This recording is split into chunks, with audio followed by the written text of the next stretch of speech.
It was young, it was in the house, and it was coming from my dad's sound system.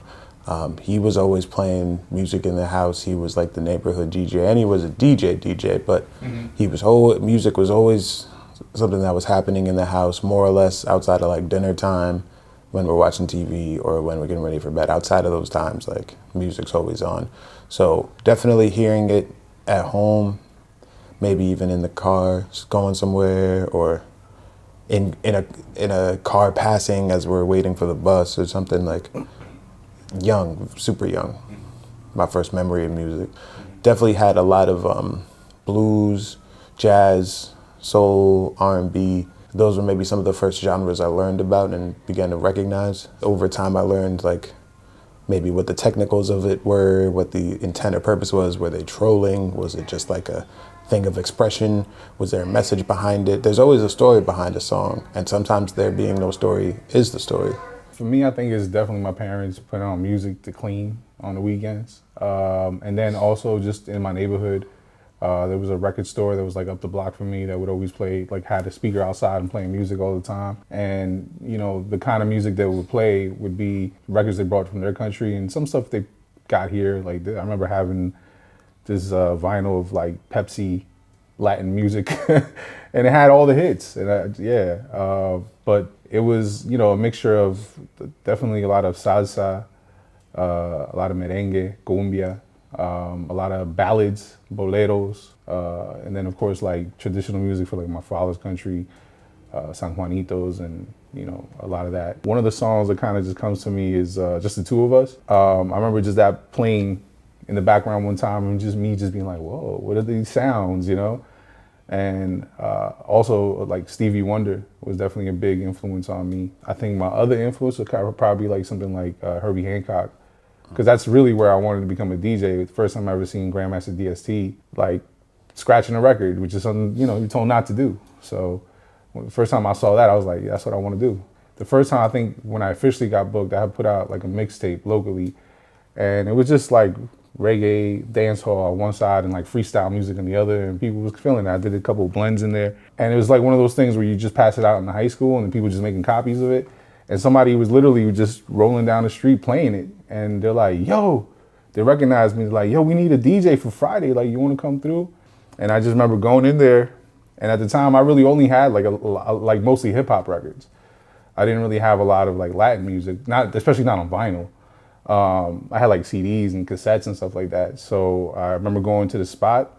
The equipment was hooked up all wrong. I remember that right off the bat. That's part of the war story right there, was showing up and hearing a crazy buzz going through the system.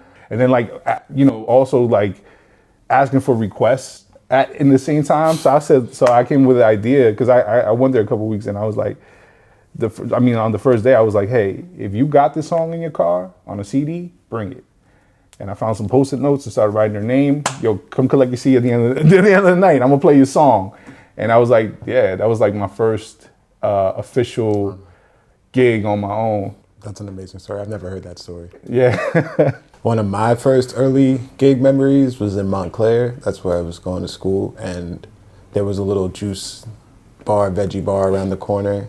And I just learned about them over time, seeing them around my neighborhood. I got to do a program there as a senior where I could spend time helping the owner and stuff, and they started to develop like doing an open mic.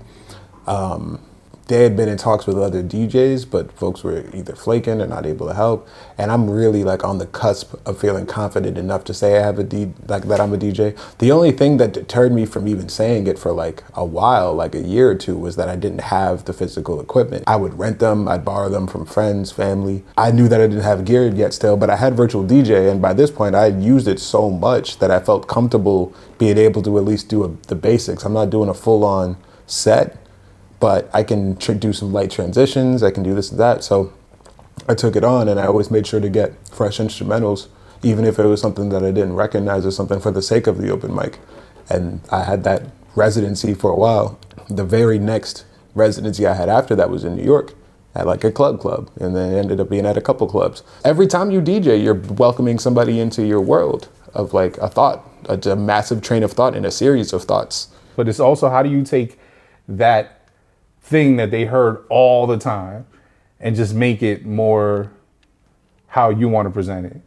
And I think part of that is like that kind of like showcasing your own taste and showing what you might find and connect, and what you're looking to necessarily like basically exploit in that situation. You know what I'm saying? And I think as a DJ, that's kind of like where I've found my balance. So what is grounded? Grounded represents a idea, a thought process, as well as protocol of sorts.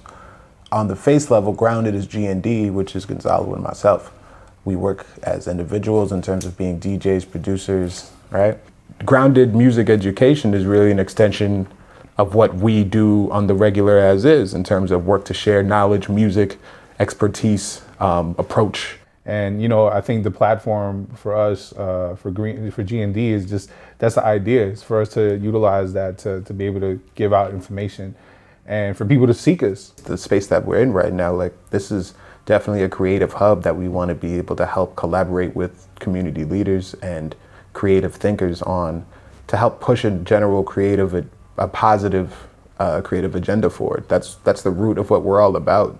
So looking to really expound that and have folks feel as confident and comfortable in being able to share their skill set or develop one in this space to the level that we're at. Stuff like that really makes me excited to wake up every day and keep working to make this the best it can be, for real.